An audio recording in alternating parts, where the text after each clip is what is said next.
Hello दोस्तों, world best books में आपका हार्दिक स्वागत है। वीडियो स्टार्ट करने से पहले मेरी आपको एक रिक्वेस्ट है।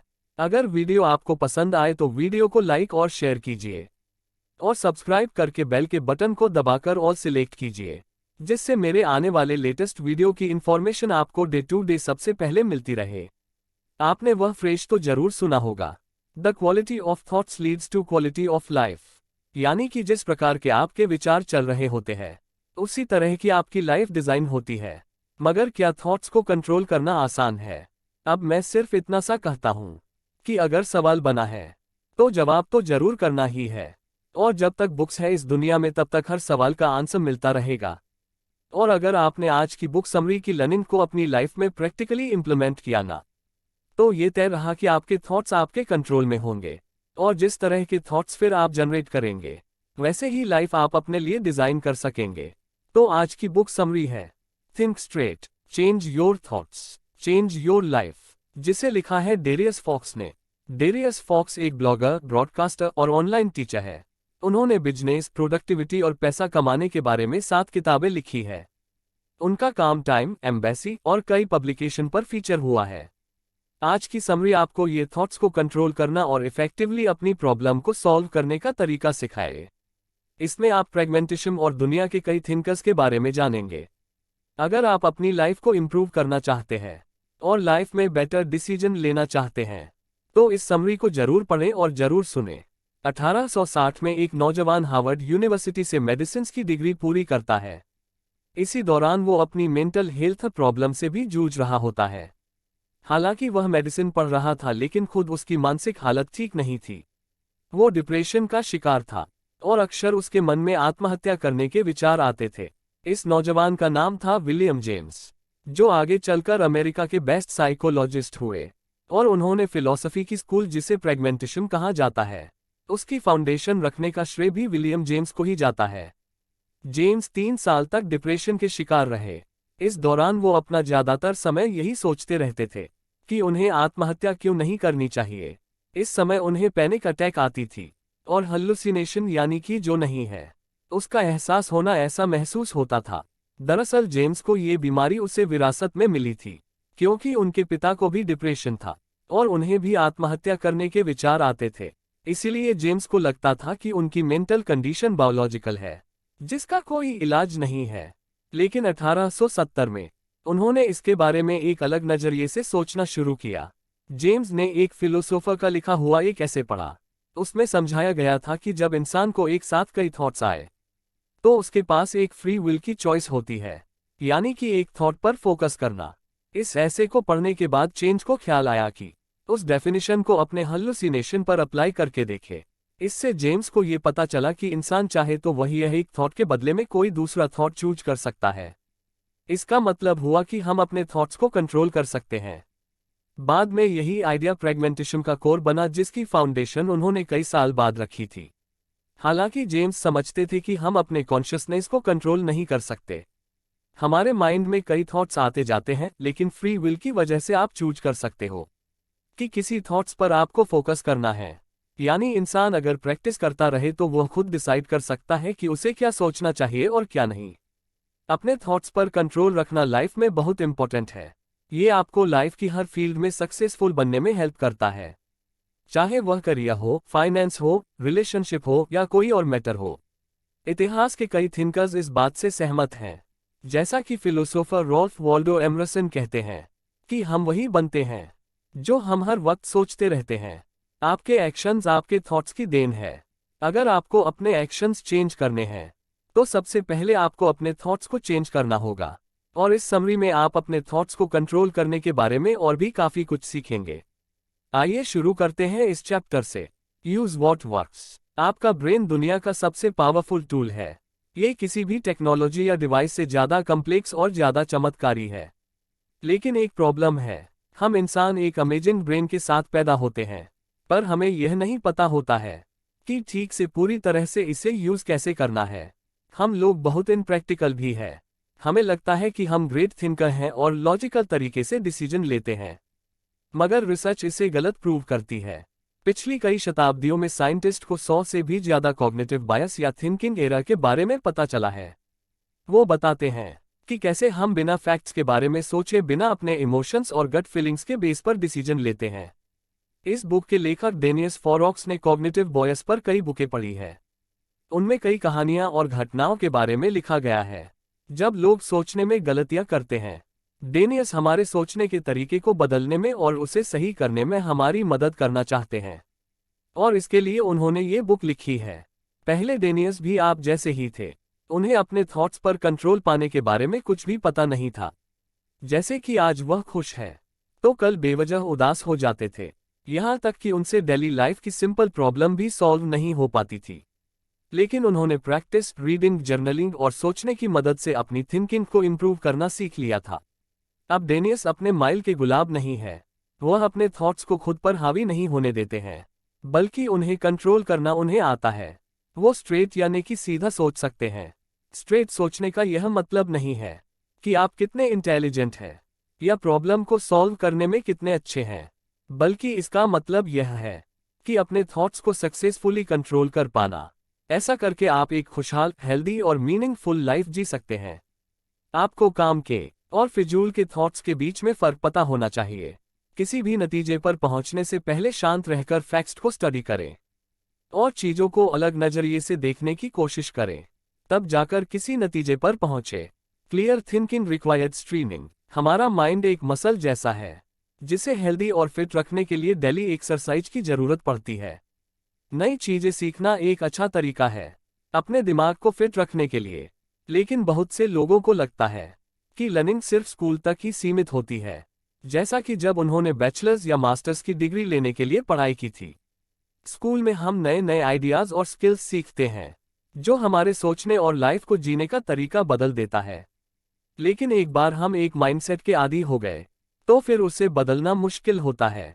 हम एक हैबिट डेवलप कर लेते हैं और अपने माइंड की एक्सरसाइज करने की बजाय रिलैक्स होकर बैठ जाते हैं। लोग अक्सर कहते हैं कि अब मुझे आराम से बैठकर थोड़ा नेटफ्लिक्स एंजॉय करना है, लेकिन हमें किससे रेस्ट चाहिए? क्या ये ऑफिस के वही रिपीटेटिव टास्क है या वही जाने पहचाने से थॉट्स? जब तक वाकई में जरूरत ना हो, हम शायद ही अपना दिमाग लगाना पसंद करती हैं। जैसे कि जब हमारे एग्जाम होते हैं तभी हम पढ़ते हैं, वरना तो हम आराम से बैठकर सोचते रहते हैं कि जाने दो, इसका फायदा ही क्या है। पर पॉइंट ये है कि आपके माइंड को एक्सरसाइज चाहिए। स्ट्रेट थिंकिंग के लिए प्रॉपर ट्रेनिंग की जरूरत पड़ती है। डेरियस ने एक कार्यक्रम क्रिएट किया, ये दिखाने के लिए कि अनट्रेन्ड माइंड कैसा दिखता है। जब आपके थॉट्स आपके कंट्रोल से बाहर हो जाते हैं तो वह किसी पेपर पर लिखे डार्क और गंदी लकीरों जैसे नजर आते हैं। यानी इसमें हैप्पी, सैड, पॉजिटिव, नेगेटिव और कंफ्यूजन थॉट्स एक साथ मिल जाते हैं जो दिमाग में लगातार चलते रहते हैं। इसका मतलब है कि आपको इस अफरा तफरी से क्लैरिटी की ओर बढ़ना चाहिए। From क्योश to clarity. 2014 में डेरियस नीदरलैंड में अपने होम टाउन से लंदन चले गए। उनके होम टाउन में करीब 100,000 लोग रहते थे, जबकि अकेले लंदन की पॉपुलेशन 7 मिलियन थी, जितना डेरियस ने सोचा था। दूसरी जगह बसना उससे ज्यादा मुश्किल रहा। सबसे पहला सवाल था वहां रहने के लिए कोई जगह ढूंढना। डेरियस को लंदन में नई जॉब मिली थी। अगर वह आनन फानन में कोई अपार्टमेंट रेंट पर लेते तो लैंडलॉर्ड उसकी मजबूरी का फायदा उठाकर ज्यादा रेंट डिमांड करता। इसलिए डेरियस शुरुआत के 3 महीने में एक रेंटेड रूम में रहे। कुछ दिनों के बाद उन्होंने एक अपार्टमेंट ढूंढना शुरू किया जहां से वह घंटे भर के अंदर अपने ऑफिस पहुंच सके। लेकिन ऐसा कुछ भी नहीं हुआ जैसा डेरियस ने प्लान किया था। उन्हें लंदन में 2 महीने ही हुए थे कि उन्हें एक सस्ता 1 बेडरूम का अपार्टमेंट मिल गया। उन्होंने रेंटेड अपार्टमेंट छोड़ दिया और अपने मकान मालिक के साथ एग्रीमेंट कर लिया। डेरियस के पेरेंट्स और उनके भाई सामान शिफ्ट करवाने नीदरलैंड से आए, लेकिन डेरियस के पास इतना सामान था ही नहीं। उनकी सारी चीजें उनकी गाड़ी में ही फिट हो गई। अब बस उन्हें अपने नए घर की चाबी लेनी थी और अपना सारा सामान लेकर वहां शिफ्ट करना था। उसके बाद वह आराम से बैठकर नेटफ्लिक्स देखते हुए चिल कर सकते थे। डेरियस को लगा कि यह सारा काम एक ही दिन में निपट जाएगा, लेकिन एंड मौके पर उसकी नई मकान मालकिन में अचानक मन बदल दिया और उस एग्रीमेंट को कैंसिल कर दिया। उसने ये बात डेरियस के शिफ्ट होने से एक दिन पहले ही बताई थी। अब डेरियस के पास रहने का कोई ठिकाना नहीं था। उनका सारा सामान गाड़ी में पड़ा था और उस रात वह अपने पेरेंट्स के होटल रूम में रहे। डेरियस घबराहट महसूस करने लगे थे उन्हें बहुत टेंशन हो रही थी। डर और डाउट की सिचुएशन में उन्हें कुछ समझ नहीं आ रहा था कि वह क्या करें। इस सब के लिए डेरियस खुद को ब्लेम कर रहे थे, क्योंकि इस वजह से अब उनके पेरेंट्स को होटल छोड़ना पड़ता। लेकिन उन्हें लगा कि वह ज्यादा ही ड्रामेटिक हो रहे हैं। वह क्लियरली सोच ही नहीं पा रहे थे। डेरियस खुद पर हंसने लगे, क्योंकि वह छोटी सी प्रॉब्लम का सामना कर रहे थे। अगली सुबह एकदम टेंशन फ्री थे और उन्होंने ठंडे दिमाग से सोचना शुरू किया। उन्होंने अपने माइंड को स्ट्रेट सोचने का ऑर्डर दिया। डेरियस अपना माइंड क्योश से क्लैरिटी की तरफ शिफ्ट करना चाहते थे। उन्होंने अपने माइंड को एक डायग्राम के जरिए इमेजिन किया, जिसके लेफ्ट साइड पर बेकार थॉट्स की टेढ़ी मेढ़ी लकीरें थी। यह उनकी स्ट्रेस, चिंता और कंफ्यूजन से बना था। इसमें से एक एरो राइट साइड की तरफ जा रहा था, जहां एक क्लियर सर्कल था। यह सर्कल सिर्फ एक काम के पर्पस की ओर इशारा कर रहा था। डेरियस को एहसास हुआ कि अगर वो स्ट्रेट थिंकिंग अप्रोच चूज करेंगे तो सॉल्यूशन ढूंढना ज्यादा इजी होगा। तो डेरियस ने स्ट्रेट थिंकिंग से कुछ क्लियर डिसीजन लिए। उन्होंने एक हफ्ते रहने के लिए एक एयरबीएनबी बुक करा लिया। बाद में उनकी मकान मालिक ने उन्हें कॉल करके बताया कि वह उन्हें अपार्टमेंट रेंट पर दे सकती है, क्योंकि उसने फिर से अपना डिसीजन चेंज कर लिया है। डेरियस को एहसास हुआ कि वह बेकार में ही इतने स्ट्रेस और टेंशन ले रहे थे। तो ऑथर की स्टोरी एक एग्जाम्पल है हमारी उन कमजोरियों का जो इंसान के अंदर होती है। हम तुरंत जज करने लगते हैं, तुरंत कुछ भी मान बैठते हैं और नतीजे पर पहुंच जाते हैं। हम अक्सर गलतियां करते हैं और अपने फैसले बदल देते हैं, लेकिन ये सब एकदम नॉर्मल है। हाँ, अपने थॉट्स पर कंट्रोल ना होना वह नॉर्मल नहीं है। इस तरह के यूजलेस यानी कि बेकार के थिंकिंग एक्सपीरियंस के बाद डेरियस ने खुद को चेंज करने का फैसला किया। उन्होंने अपने माइंड के क्योश को क्लैरिटी के साथ बदलना सीख लिया था। डेरियस ने खुद को शांत करना सीख लिया था। वह अपने माइंड में सिर्फ काम के थॉट्स को आने देते थे। तो आगे के चैप्टर्स में वो बताएंगे कि क्लैरिटी कैसे अचीव की जा सकती है। A brief history of thinking. पहले के चैप्टर्स में आपने जाना कि काम के और बेकार के दोनों तरह के थॉट्स होते हैं। सारे थॉट्स इंपॉर्टेंट नहीं होते हैं, इसलिए इसने बीच का फर्क जानना बहुत जरूरी है। मार्क यूरेलियस ने कहा था, यूनिवर्स हमेशा बदलता रहता है और हमारा जीवन हमारे थॉट्स से बनता है। जरा अपनी चारों ओर नजर डालिए। आज गैजेट ने इंसान को चलते फिरते भूत में बदल दिया है। जॉब कम हो रही है, सैलरी उतनी ही है, लेकिन कॉस्ट ऑफ लिविंग लगातार बढ़ती ही जा रही है। दुनिया इतनी तेजी से बदल रही है कि कदम से कदम मिलाकर चलना मुश्किल हो गया है। इंसान टेंशन और अनसर्टेनिटी में जी रहा है। आप खुद से ही पूछते हो कि मैं सरवाइव कैसे करूं, कैसे ज्यादा पैसे कमाऊं, कैसे मैं अपने हौस और हवास कायम रखूं। अपने थॉट्स को कंट्रोल करना बेहद चैलेंजिंग होता है। 5वीं शताब्दी पीसी से ही दुनिया भर के फिलोसोफर्स इस बात पर सहमत थे कि इंसान का माइंड प्रॉब्लम सॉल्व करने का एक टूल है। आपकी लाइफ की क्वालिटी आपके थॉट्स की क्वालिटी पर डिपेंड करती है। सुकरात, कन्फ्यूशियस और विलियम जेम्स इन सब ने सोचने के इफेक्टिव तरीके बताए थे। ग्रीक फिलोसोफर सुकरात हर चीज पर सवाल उठाया करते थे, यहां तक कि अपने थॉट्स पर भी। जब उन्हें दुनिया का सबसे बुद्धिमान इंसान कहा गया, तो सुकरात ने कहा कि मुझे बस एक चीज का यकीन है कि मैं कुछ नहीं जानता। सच तो यह है कि सुकरात का ये कहना है कि वह कुछ नहीं जानते, ये कहना ही उन्हें बुद्धिमान बनाता है। फ्रेंच फिलोसोफर रेने डेस्कार्टेस 17वीं शताब्दी में इससे भी एक कदम आगे बढ़ गए थे। उन्हें दुनिया की हर चीज पर डाउट था, यहां तक कि खुद के अस्तित्व पर भी। कार्टेरेस कहते थे कि मैं सोचता हूं इसलिए मैं हूं। उन्होंने नतीजा निकाला कि उनका अस्तित्व उनके सोचने की वजह से ही है। कार्टेरेस अपने थॉट्स के बारे में सोचा करते थे और उसमें कई तरह के कॉन्ट्रडिक्शन यानी कि एक दूसरे से बिल्कुल अपोजिट थॉट्स उसमें उन्हें मिले। उन्हें यह एहसास हुआ कि यह हमें अपने बिलीव्स के सोच पर भी सवाल उठाना चाहिए, क्योंकि हमारे बहुत से बिलीव्स दूसरों के नजरिए या राय से आते हैं। एक पल के लिए सोचो, आपके ऐसे कौन से थॉट्स हैं जो दूसरों से इन्फ्लुएंस है। आपके पहले अजेप्शन यानी कि बिना जाने परखे बस मान लेना पर बेस्ट कौन से थॉट्स है। आपके अंदर फैक्ट्स और झूठ का फर्क समझने की काबिलियत है। विलियम जेम्स ने प्रैग्मेटिज्म को फर्स्ट अजेप्शन से हटकर फैक्ट्स ऑफ रिजल्ट पर गौर करने के तौर पर डिफाइन किया। आपके थॉट्स का कोई प्रैक्टिकल पर्पज होना चाहिए, नहीं तो वे बेकार है। स्ट्रेट थिंकिंग का यही मतलब है। याद रखिए कि आपकी लाइफ की क्वालिटी आपके थॉट्स की क्वालिटी पर डिपेंड करती है, इसलिए अपने थॉट्स को बुद्धिमानी से चुने। नेक्स्ट चैप्टर है लाइफ इज नॉट लीनियर। कई लोग सोचते हैं कि लाइफ लीनियर है, यानी एक स्ट्रेट लाइन की तरह सीधी चलती है। हम कई चीजों को सच मान लेते हैं। हम अपने आसपास के लोगों के माइंडसेट और बिलीव्स को फॉलो करते हैं। जैसे एग्जाम्पल के लिए डेरियस को लगता था कि वो कॉलेज ग्रेजुएट है तो उन्हें आसानी से जॉब मिल जाएगी, लेकिन जल्द ही उनके सामने कड़वा सच आ गया। लाइफ में कुछ भी सर्टेन या फिक्स नहीं है और पैसा पेड़ पर नहीं उगता। पैसे कमाने के लिए आपको कड़ी मेहनत करनी ही पड़ेगी। कॉलेज डिग्री का पैसा कमाने से कोई लेना देना नहीं है। डेरियस को एहसास हुआ कि स्किलफुल होना कॉलेज की डिग्री लेने से ज्यादा जरूरी है। अगर आप किसी चीज में एक्सपर्ट है तो यानी आप उस काम में और ज्यादा वैल्यू ऐड कर रहे हैं और आपके एक्सीलेंट स्किल्स के बदले में आपको ज्यादा पे करने के लिए भी तैयार रहेंगे। डेरियस ने यह भी सीखा कि किसी गोल को अचीव करना कभी स्ट्रेट लाइन में नहीं होता। हालांकि ज्यादातर लोगों को ऐसा ही लगता है। जैसे एग्जाम्पल के लिए आप कोई बिजनेस स्टार्ट करना चाहते हैं, वहां एक स्ट्रेट एरो है जो आपको अपने गोल की तरफ ले जा सकता है। आपको वहां तक पहुंचने के लिए लगातार काम करना पड़ेगा। हालांकि सच्चाई इससे कोसों दूर है। आपके गोल तक पहुंचने का ये सफर उतार चढ़ाव से भरा होगा। ये स्ट्रेट लाइन की तरह नहीं होता है। इसका रास्ता टेढ़ा मेढ़ा और घुमावदार है। डेरियस खुद अपना बॉस बनने से पहले कई लोगों के लिए काम कर चुके थे। उन्होंने बिजनेस स्टार्ट किया जो चला नहीं।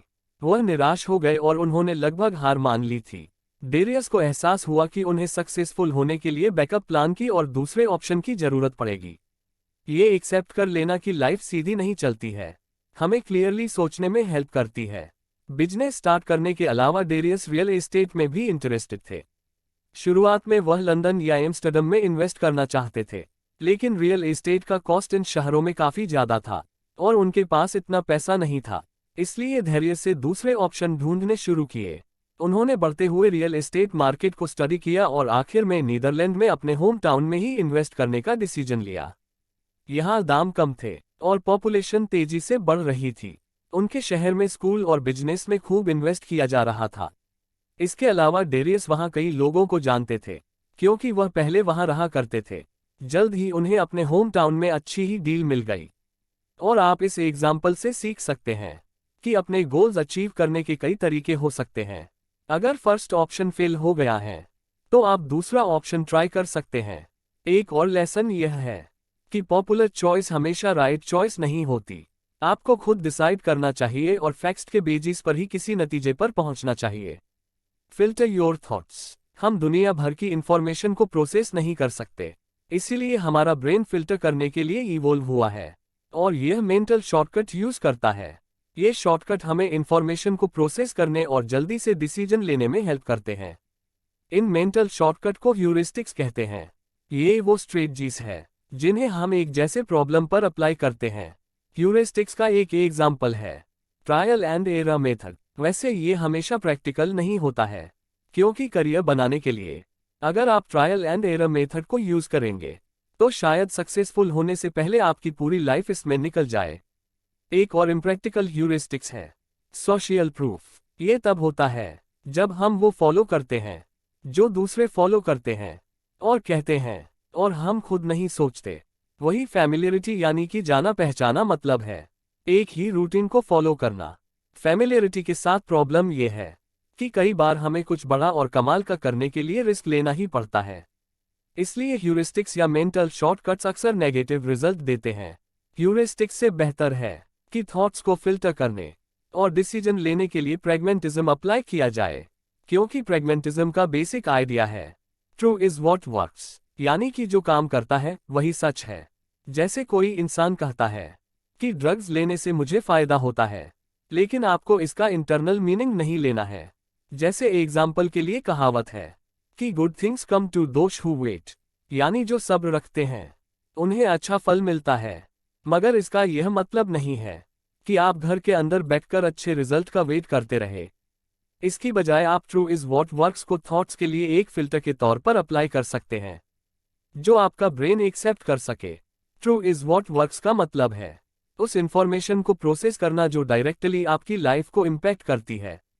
अगर इंफॉर्मेशन काम का नहीं है तो उसे नजरअंदाज करें। सिर्फ उस आइडियाज को माइंड में जगह दे जो आपकी लाइफ को बेटर बना सके।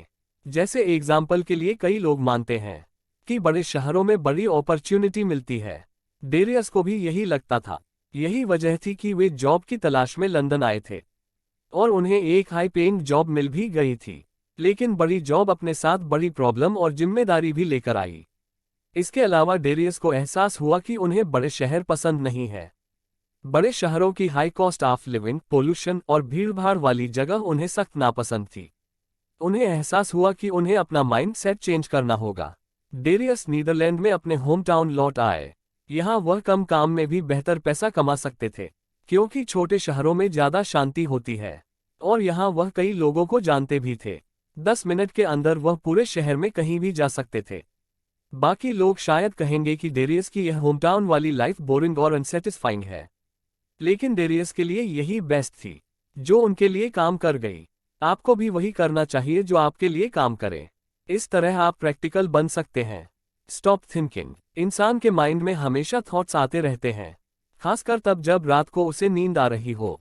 आपको अब तक एहसास हो चुका होगा कि आपके 99% थॉट्स बेकार होते हैं, या आपको कोई प्रॉब्लम सॉल्व करने में या किसी कॉम्प्लेक्स आइडिया को समझने में हेल्प नहीं करते। आप अपना ज़्यादा टाइम शायद सोचने में गुजारते होंगे, जैसे कि कहीं मैं फेल ना हो जाऊं, कभी मुझे कैंसर ना हो जाए, कहीं मेरी लाइफ बर्बाद ना हो जाए। लोग सोचेंगे कि मैं एक लूजर हूं, मैं सब कुछ छोड़ देना चाहता हूं। मगर ऐसे थॉट्स का आखिर मकसद क्या है? क्या आपको इस सवाल का कोई जवाब नहीं सूझ रहा? यही तो बात है, इसका जवाब हो ही नहीं सकता। ये बताए गए एग्जाम्पल्स बस बेकार के थॉट्स हैं। ये हमारी कोई मदद नहीं कर सकते, मगर फिर भी हमें ये थॉट्स आते हैं। तो उसका सॉल्यूशन क्या है? सॉल्यूशन बस यही है कि आप इन थॉट्स के प्रति अवेयर रहे। खुद को ब्लेम करने की वजह किस चीज़ पर फोकस करें, कि कौन से थॉट्स इग्नोर करने हैं और कौन से थॉट्स डिसीजन लेने में काम आएंगे। डेरियस को भी कई सालों तक छोड़ने या हार मान लेने के फिजूल के थॉट्स आया करते थे। जब वो हाई स्कूल में थे तो वह पढ़ाई छोड़कर कोई काम करना चाहते थे। जब वह बास्केटबॉल खेलते थे तो प्रैक्टिस नहीं करना चाहते थे, इसलिए वो गेम छोड़ना चाहते थे। डेरियस ने अपनी लाइफ में कई बार कुछ न कुछ छोड़ने के बारे में सोचा था। जो चीजें उन्हें पसंद थी, उन्हें छोड़ने का ख्याल अक्सर उनके मन में आता था। आखिरकार डेरियस को फील हुआ कि बस अब बहुत हो चुका। उन्होंने डिसाइड किया कि वह अब ज्यादा कुछ नहीं सोचेंगे। वह अपने थॉट्स के प्रति अवेयर हो गए और उनसे कहने लगे कि तुम मुझे कंट्रोल नहीं कर सकते। ये सुनने में थोड़ा अजीब लगेगा, पर यह तरीका काम करता है। अपने थॉट्स को कंट्रोल करने के बाद डेरियस पहले से ज्यादा शांत और खुश रहने लगे थे। डेरियस ने हार मान लेने की या छोड़ देने की इच्छा को डर के तौर पर पहचान लिया था, लेकिन उन्होंने इसके आगे हार मान लेने से इनकार कर दिया, और वह आपको भी ऐसा करने के लिए कहते हैं। नेक्स्ट चैप्टर है inside your control versus outside your control. आप काम के और बेकार के थॉट्स के बीच फर्क कैसे करेंगे? तो चलिए हम आपको सिंपल सा रूल बताते हैं। आपके काम के थॉट्स उन चीजों के बारे में होते हैं जिन्हें आप कंट्रोल कर सकते हैं। ये रूल ऑटोमेटिकली आपके 99% थॉट्स को रिजेक्ट कर देगा, क्योंकि लाइफ में बहुत कम चीजें हमारे कंट्रोल में होती है। एक डायग्राम को इमेजिन कीजिए कि एक बड़ा सर्कल है जो आपकी लाइफ को दिखाता है। इसके अंदर एक और छोटा सा सर्कल है। इस छोटे सर्कल के अंदर जो चीजें हैं वह आपके कंट्रोल में है, और उसके बाहर जो कुछ है वह आपके कंट्रोल से बाहर है। इसलिए हमेशा इस छोटे सर्कल पर कंट्रोल करो, जिसमें आपके एक्शन, इच्छाएं और इरादे आते हैं। बेकार के थॉट्स का कोई पर्पज नहीं होता है, और वह इन चीजों के बारे में होते हैं जो हमारे कंट्रोल से बाहर होती है, जैसे कि हमारा पास्ट। जब तक आप अपनी गलती से सबक नहीं ले लेते, बार बार पास्ट के बारे में सोचना बेकार होगा। सेम यही चीज फ्यूचर के बारे में सोचकर परेशान होने पर भी अप्लाई होती है। काम के थॉट्स दो टाइप्स के होते हैं। फर्स्ट है प्रॉब्लम के सॉल्यूशन ढूंढना। दुनिया की कोई भी प्रॉब्लम हो, आपका ब्रेन उसका कोई ना कोई सॉल्यूशन निकाल ही लेगा। दूसरा है नॉलेज को समझना। आपने जो लिखा है उसे अपने करियर, रिलेशनशिप और लाइफ को इम्प्रूव करने के लिए अप्लाई करो। बस आपको इतना ही करना है, बाकी सारे थॉट्स बेकार है। अपना टाइम और एनर्जी ऐसे थॉट्स पर वेस्ट मत करो। पास्ट या फ्यूचर की टेंशन लेने से कोई फायदा नहीं है। इसीलिए सॉल्यूशन ढूंढने और ज्यादा से ज्यादा नॉलेज हासिल करने पर फोकस करो। बाकी दूसरी चीजों पर ध्यान मत दो। Look at facts. लोग हमेशा चीजें अस्यूम कर लेते हैं, यानी जांचे परखे बिना उसे बस सच मान लेते हैं। अगर कोई आपके मैसेज को रिप्लाई ना कर पाए तो आपको लगता है कि उसे आपकी कोई परवाह नहीं है। जब कोई सॉरी बोलता है तो आपको लगता है कि वह झूठी माफी मांग रहा है। कभी आपको सिर दर्द हो जाए तो आपको लगता है कि आपको कोई बड़ी बीमारी हो गई है। मगर यह प्रैक्टिकल नहीं है, क्योंकि यह बस एजेम सेंस है और यह फैक्ट्स नहीं है। एजेम सेंस में ओपिनियन, बिलीव, सगेज करना और इमेजिनेशन ये सब शामिल है। फैक्ट्स में रिसर्च, एक्सपेरिमेंट और स्टेटिस्टिक शामिल है। स्ट्रेट थिंकिंग का मतलब है सारे एजम्पशंस को रिजेक्ट करके सिर्फ फैक्ट्स पर फोकस करना। लेकिन फैक्ट्स और सच के बीच एक फर्क है। जैसे एग्जाम्पल के लिए लोग अक्सर पूछते हैं कि क्या भगवान है। साइंटिस्ट इस बात से सहमत नहीं होते, क्योंकि उन्होंने कोई इसका प्रूफ नहीं देखा है। लेकिन उनकी राय का आप पर कोई असर नहीं होना चाहिए। हाँ, अगर भगवान का हमारी लाइफ पर असर है, तो उनका अस्तित्व हमारे लिए सच है, फिर चाहे कोई कुछ भी कह ले। जर्मन फिलोसोफर पैट्रिक निश्चय ने एक बार कहा था कि कोई फैक्ट्स नहीं होते। इंसान होने के नाते हम सिर्फ रियलिटी के इंटरप्रिटेशन पर भरोसा कर सकते हैं, क्योंकि हम रियलिटी को एक्यूरेटली कभी कंफर्म ही नहीं कर सकते। मगर इसका मतलब यह नहीं है कि हम जो कुछ भी जानते हैं वह रियलिटी नहीं है और हम बस एक ड्रीम वर्ल्ड में रह रहे हैं। हमें बस ये जानने की जरूरत है कि फैक्ट्स और सच सेम चीज नहीं है। बात यह है कि आप दूसरे लोगों को कभी कन्विंस नहीं कर सकते कि वो आपके ओपिनियन पर यकीन करें, क्योंकि उस सच को लेकर उनकी एक डिफरेंट अंडरस्टैंडिंग हो सकती है। इसीलिए अपनी एनर्जी सिर्फ उन चीजों पर लगाएं जिन्हें आप कंट्रोल कर सकते हैं। Draw and right your thoughts. Language invent होने से पहले हमारे पूर्वज ड्राइंग और इमेज के जरिए कम्युनिकेट किया करते थे। दुनिया के ग्रेटेस्ट थिंकर्स में से एक लियोनार्डो दा विंची अक्सर अपने थॉट्स ड्रॉ किया करते थे। उनके नोटबुक्स हमेशा स्केचेस और आड़ी तिरछी लकीरों से भरी रहती थी। आप चाहे विंची की तरह स्किल्ड न भी हो, तो भी आप अपने थॉट्स को ड्रॉ करने का प्रिंसिपल अप्लाई कर सकते हैं। ड्राइंग आपको अपने आइडिया को विजुलाइज करने में विश्वास करने में हेल्प करती है, क्योंकि यह आपके माइंड में एकदम क्लियर रहती है। आप सिंपल स्केच, ग्राफ या कार्टून कुछ भी ड्रॉ कर सकते हैं। इससे आप अपने ऑप्शन बेहतर तरीके से एनालाइज कर सकते हैं, प्लान बना सकते हैं या आर्टिकल के जरिए आइडिया ले सकते हैं। जैसे एग्जाम्पल के लिए डेरियस ने एक डायग्राम क्रिएट किया था, जिसके बारे में हमने पहले के चैप्टर में भी डिस्क्राइब किया था, फ्रॉम क्योश टू क्लैरिटी, जिसमें लेफ्ट साइड पर आड़ी तिरछी लकीरें होती है और एक एरो राइट की और क्लियर सर्कल की तरफ पॉइंट करता है। ये डायग्राम इस बुक के कोर आइडिया को दिखाता है। ड्राइंग के अलावा आप अपने थॉट्स को डायरी में लिख सकते हैं। इससे आपको सोचने का मौका मिलेगा। कई लोग जो सक्सेसफुल होते हैं और खुश रहते हैं, वह जर्नल लिखते हैं, जो लेसन उन्होंने सीखे हैं और जो गलतियां उनसे हुई है और जो गोल्स वो अचीव करना चाहते हैं, वह सब अपनी डायरी में लिख लेते हैं। आप अपनी ऑटोबायोग्राफी भी लिख सकते हैं। इसे आप खुद को और बेहतर तरीके से जान पाएंगे। डेरियस ये भी सलाह देते हैं कि आपको अपने नोट्स वीकली रिव्यू करने चाहिए। सोचने का सबसे बढ़िया तरीका यही है। अपने नोट्स पढ़कर आप सेम गलती करने से बच सकते हैं और अपनी प्रोग्रेस चेक कर सकते हैं कि आप अपने गोल के कितने करीब हो। इसके अलावा आप अपने थॉट्स भी ऑर्गेनाइज कर सकते हैं, यानी अल्टीमेटली एक डायरी या जर्नल रखने से आपको बेहतर डिसीजन लेने में हेल्प मिलती है।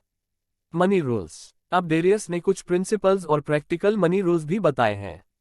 सबसे पहला रूल, जिस चीज की जरूरत नहीं है उसे मत खरीदो। सेकंड, अपनी मंथली इनकम से 10% सेव करो। थर्ड, कर्ज से दूर रहो। और फोर्थ, किसी एक ऐसी चीज में इन्वेस्ट करो जो अच्छा रिटर्न दे। फिफ्थ, ये सिर्फ पैसा ही तो है, इसीलिए कंजूस मक्खीचूस मत बनो। ये रूल्स डेरियस की हेल्प करते हैं, क्योंकि वो पैसों के बारे में ज्यादा चिंता नहीं करते। उनके सेविंग अकाउंट में इतना पैसा है कि वो 6 महीना आराम से निकाल सकते हैं। इतना टाइम उनके लिए बहुत है अपना नेक्स्ट स्टेप डिसाइड करने के लिए। इन 5 रूल्स के साथ एक ही शर्त है कि आपको अपनी स्किल्स में इन्वेस्ट करना ही चाहिए। इन्वेस्टिंग सिर्फ स्टॉक्स या रियल एस्टेट से नहीं है। आपको मटेरियल चीजों के लिए अपनी इच्छा को रोकना होगा और खुद को डिसिप्लिन करने के लिए ट्रेन करना होगा। इंसान सारे पैसे गवा दे तो दोबारा कमा सकता है, मगर एक बार गया हुआ समय कभी वापस नहीं आता। इसीलिए पैसे के बारे में सोच कर अपना टाइम वेस्ट मत करो। नेक्स्ट चैप्टर है स्पेंड योर टाइम वेल। सोचना आपकी मदद भी कर सकता है और आपको तबाह भी कर सकता है। ये सब आपके थॉट्स की क्वालिटी पर डिपेंड करता है। इस समरी में आपने सीखा कि अपने माइंड को इफेक्टिव तरीके से कैसे यूज करना है। कई बार आपको आउट ऑफ द बॉक्स यानी कुछ हटकर सोचने की जरूरत भी पड़ती है। और कई बार आपको कुछ भी सोचने की जरूरत नहीं होती, लेकिन ये सिर्फ आप ही डिसाइड करोगे कि सिचुएशन के हिसाब से क्या अप्लाई होगा। आमतौर पर सलाह यही दी जाती है कि सोचने पर ज़्यादा टाइम वेस्ट मत करो, क्योंकि यह अनप्रोडक्टिव है। अगर आप कोई एक्शन नहीं लेते हैं तो आपका सोचना बेकार है। इफेक्टिव थॉट्स इफेक्टिव एक्शन में चेंज होते हैं। उसमें ये थॉट्स भी शामिल है कि अपनी लाइफ को कैसे इम्प्रूव किया जाए, अपना बिजनेस ग्रो कैसे किया जाए, प्रॉब्लम कैसे सॉल्व की जाए, कैसे न्यू आइडिया क्रिएट किया जाए, और कैसे अपनी फैमिली के साथ क्वालिटी टाइम बिताया जाए। प्रैक्टिकल थिंकिंग के लिए हार्ड वर्क और डिसिप्लिन की जरूरत होती है, और बाकी स्किल्स की तरह ही इसमें भी आपको डेली प्रैक्टिस करनी होगी। मगर हर सिचुएशन एक मौका है अपनी प्रैक्टिकल थिंकिंग को ट्रेन करने का। अगर आप ऐसा नहीं करेंगे तो आप बेकार के थॉट्स जैसे शिकायत करना या खुद पर तरस खाना जैसे बेकार थॉट्स पर अपना टाइम वेस्ट करेंगे। कई बार आप इतनी टेंशन लेते हो कि लाइफ की छोटी छोटी खुशियां एंजॉय करना भूल जाते हो। क्या आपने आज सुबह उगता हुआ सूरज देखा था? क्या आपने अपनी कॉफी स्मेल की थी? अगर जवाब नहीं है तो टाइम है अपने थॉट्स से बाहर निकलना और अपनी प्रेजेंट मोमेंट को एंजॉय करने का। नेक्स्ट चैप्टर है इनर काम। स्ट्रेट थिंकिंग का एक फायदा जो आपको मिलता है वह है मन की शांति। चाहे लाइफ में जो भी हो, आपको हर सिचुएशन में शांत रहना है। इनर काम यानी कि मन की शांति का मतलब है अपने थॉट्स को अपने कंट्रोल में रखना। हम आपको फिर से याद दिला दें कि यह पॉसिबल है और आप डेली प्रैक्टिस से इसे अचीव कर सकते हैं। कुछ लोग इसे माइंडफुलनेस भी कहते हैं और कुछ लोग मेडिटेशन। अब चाहे जो भी कहे, इसे सीखने के लिए आपको $10,000 का कोर्स या सेमिनार अटेंड करने की जरूरत नहीं है। बस आराम से बैठकर अपने थॉट्स को ऑब्जर्व करो और उन्हें आने दो। यही है सिंपल मेडिटेशन, माइंडफुलनेस या इनर काम। आप इसे जो भी कहे, आप दिन भर में कई बार इनर काम की प्रैक्टिस कर सकते हैं। आप उठते बैठते, एक्सरसाइज करते वक्त, कॉफी पीते हुए या कोई और काम करते हुए इसकी प्रैक्टिस कर सकते हैं। ना तो कोई योगा मैट चाहिए, ना ही कोई टीचर जो आपको अपने थॉट्स पर कंट्रोल करने में हेल्प करे, और ना ही उसके लिए आपको वेकेशन पर जाने की जरूरत है। आप इसे दिन में किसी भी वक्त करें। बस आपके अंदर इतनी विल पावर होनी चाहिए। वही डिसाइड करो जो आपका मन करता है। जब आप अपने थॉट्स को कंट्रोल करेंगे तो आप अंदर से सुकून और शांति खुद ही अचीव कर लेंगे। नेक्स्ट चैप्टर है थिंक बियॉन्ड योर सेल्फ। अगर आप गूगल पर प्रैग्मेटिज्म को सर्च करेंगे तो आपको पता चलेगा कि फिलोसॉफी का ये स्कूल चार्ल्स सैंडल स्पियर्स ने बनाया था। वो जॉन हॉपकिंस के फॉर्मर प्रोफेसर और लॉजिक और मैथमेटिक्स में एक्सपर्ट थे। मगर आप इसकी और गहराई से छानबीन करेंगे तो आपको पता चलेगा कि विलियम जेम्स ने 1898 में स्पियर्स को प्रैग्मेटिज्म का फाउंडर अनाउंस किया था। विलियम जेम्स पियर्स को तब से जानते थे जब से वो दोनों हार्वर्ड में स्टूडेंट थे। पियर्स पहले एक वेल रिस्पेक्टेड एकेडमिक हुआ करते थे, लेकिन फिर कुछ सालों बाद उनकी पोजीशन और रेपुटेशन सब खो गई, क्योंकि वो अपनी शादी से जुड़ी एक कैंडल्स में फंस गए थे। 1875 में स्पियर्स की पहली पत्नी उन्हें छोड़कर चली गई थी, क्योंकि वो शादीशुदा होते हुए भी एक दूसरी औरत के प्यार में पड़ गए थे। उन्हें अपनी पहली पत्नी से तलाक लेने में 8 साल लगे, और ये 8 साल स्पियर्स ने अपनी लवर के साथ गुजारे। उनके कलिंग ने जॉन हॉपकिंस के ऑफिशियल को इस मामले की जानकारी दी थी। इसके बाद स्पियर्स को उनकी प्रोफेसर की पोजीशन से हटा दिया गया, और बाकी यूनिवर्सिटी ने भी उन्हें जॉब देने से मना कर दिया। इसके बाद उनकी लाइफ गरीबी में गुजरी, यहाँ तक कि उन्हें न्यूयॉर्क शहर की सड़क पर सोना पड़ा। उनके मुश्किल के दिनों में उन्हें किसी ने मदद नहीं की, सिवाय उनके पुराने दोस्त विलियम जेम्स ने। जेम्स अपने डिप्रेशन से बाहर आ गए थे, और उन्होंने एक बुक लिखी जिसे क्रिटिक्स ने काफी सराहा। इस बुक का टाइटल था प्रिंसिपल्स ऑफ साइकोलॉजी। उन्हें ये बुक पब्लिश करने में 12 साल लगे, लेकिन इस बुक ने उन्हें काफी फेमस बना दिया था, और उन्हें हार्वर्ड में प्रोफेसर की पोजीशन भी दिलवाए। जहां एक तरफ पियर्स का करियर चौपट हो गया था, वहीं दूसरी तरफ जेम्स अपने करियर की बुलंदियों पर थे।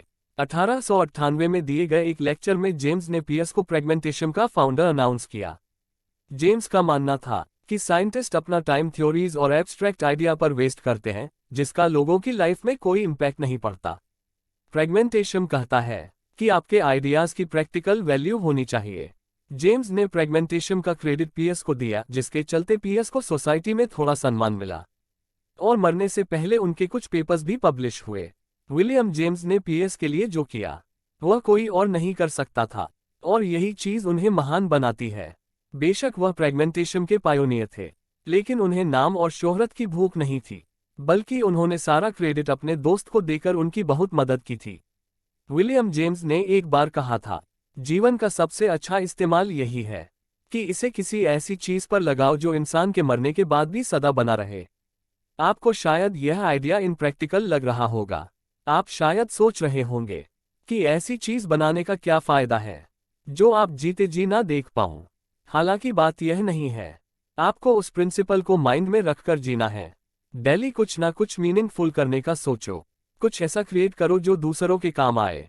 यही एक तरीका है दूसरों की लाइफ पर असर डालने का और अपने पीछे एक विरासत छोड़ जाने का। और अब वो मोड़ जिसे हम कहते हैं कंक्लूजन, यानी अभी तक हमने जितने भी चैप्टर्स पढ़े और सुने हैं उसकी लर्निंग को हम यहाँ पर दोहराएंगे। आपने जाना कि फ्रेगमेंटेशन का कोर आइडिया है इंसान की वह एबिलिटी जो उसे अपने थॉट्स को कंट्रोल करने में हेल्प कर सके। आप खुद चूज कर सकते हैं कि कौन से थॉट्स पर फोकस करना है और उसी के बेसिस पर अपने एक्शन भी ले सकते हैं। आपने जाना कि स्ट्रेट थिंकिंग के लिए प्रैक्टिस की जरूरत पड़ती है। डेरियस बेकार के थॉट्स की आड़ी तिरछी लकीरों से कंपेयर करते हैं, जिसमें कई लाइन गोल गोल घूमती रहती है जिसका कोई मतलब नहीं निकलता। इंटेंशन, कंफ्यूजन और डर जैसे इमोशन है जिन्होंने आपके मन को घेर रखा है, लेकिन आपको इस क्योश से निकलकर क्लैरिटी की ओर जाना है। आगे आपने जाना कि काम के थॉट्स का पर्पज होता है आड़ी तिरछी लकीरों से एक एरो निकालकर राइट साइड पर एक क्लियर सर्कल की तरफ जाता है, और तब आपको प्रॉब्लम का सल्यूशन नजर आता है। उसके बाद आपने जाना कि आपके थॉट्स की क्वालिटी आपकी लाइफ की क्वालिटी पर असर डालती है। आपके थॉट्स का कोई पर्पज जरूर होना चाहिए। अगर नहीं है तो मतलब वो बेकार के थॉट्स हैं। उन थॉट्स को फिल्टर करो जो आपकी लाइफ को इम्प्रूव कर सकते हैं, और वही करो जो आपके लिए सही है। इस तरह आप प्रैग्मेटिक बन सकते हैं। आगे आपने जाना कि काम के थॉट्स आपको प्रॉब्लम सॉल्व करने और अपने नॉलेज बढ़ाने में हेल्प करते हैं। यह उन चीजों को भी दिखाते हैं जो आप कंट्रोल कर सकते हैं, जैसे कि आपके एक्शंस, शब्दों और इरादे। अपने थॉट्स को लिखने से या ड्रॉ कर लेने से आपको क्लियर तरीके से सोचने में मदद मिलती है। आप अपने आइडियाज, गलतियां या गोल्स के बारे में भी लिख सकते हैं। थॉट्स को ड्रॉ करना या लिखना आपको सोचने और बेहतर डिसीजन लेने में भी मदद करता है। आपने ये भी जाना कि ये इफेक्टिव थॉट्स इफेक्टिव रिजल्ट देते हैं। इन थॉट्स में शामिल है अपने बिजनेस को ग्रो करना, नया आइडिया क्रिएट करना, प्रॉब्लम सॉल्व करना और अपनी फैमिली के साथ टाइम बिताना। स्ट्रेट थिंकिंग के लिए लगातार प्रैक्टिस की जरूरत पड़ती है, लेकिन आप अपने माइंड को डेली ट्रेन कर सकते हैं। विलियम जेम्स फ्रेगमेंटेशन के फाउंडर का कहना था कि जो आइडिया आपके माइंड में आते हैं उनकी प्रैक्टिकल वैल्यू होनी चाहिए। इसीलिए सोच समझकर अपने थॉट्स चूज करो। याद रहे, आपके थॉट्स काम के और इफेक्टिव हो, उनका कुछ पर्पज होना चाहिए, और वह उन चीजों के बारे में होने चाहिए जो आप कंट्रोल कर सकते हैं। अपने करियर, रिलेशनशिप और लाइफ को इम्प्रूव करने के लिए डेली इस स्ट्रेट थिंकिंग की प्रैक्टिस कीजिए। अपने थॉट्स के मास्टर बनिए, शांत रहिए और अपनी लाइफ में खुशी और सक्सेस अचीव करने के लिए फ्रेगमेंटेशन को अपनाएं। इसी मोड़ पर यही समरी यहीं पर समाप्त होती है, लेकिन सभी चैप्टर्स में ऐसे छोटे छोटे कई पॉइंट्स हमें दे जाती है जिन्हें हम अपनी लाइफ में प्रैक्टिकली इंप्लीमेंट करके अपने थॉट्स को अपने कंट्रोल में करके अपनी लाइफ को बेहतर बना सकते हैं। हम अपने थॉट्स की क्वालिटी को कंट्रोल करके अपनी लाइफ की क्वालिटी को बेहतर बना सकते हैं। उम्मीद करता हूं कि आपको ये समरी बेहद पसंद आई होगी। कैसा रहा आपका एक्सपीरियंस? कौन से पॉइंट ने आपको सबसे ज्यादा टच किया? किस पॉइंट पर आप सबसे ज्यादा काम करने वाले हैं? कमेंट सेक्शन में जरूर लिखें। और नेक्स्ट बुक समरी आप कौन सी सुनना चाहते हैं, आप हमें ये भी सजेस्ट कर सकते हैं। बहुत जल्द एक नई बुक समरी के साथ होगी मुलाकात। तब तक के लिए रखिए अपना बेहतर ख्याल। जय हिंद, जय भारत, वंदे मातरम।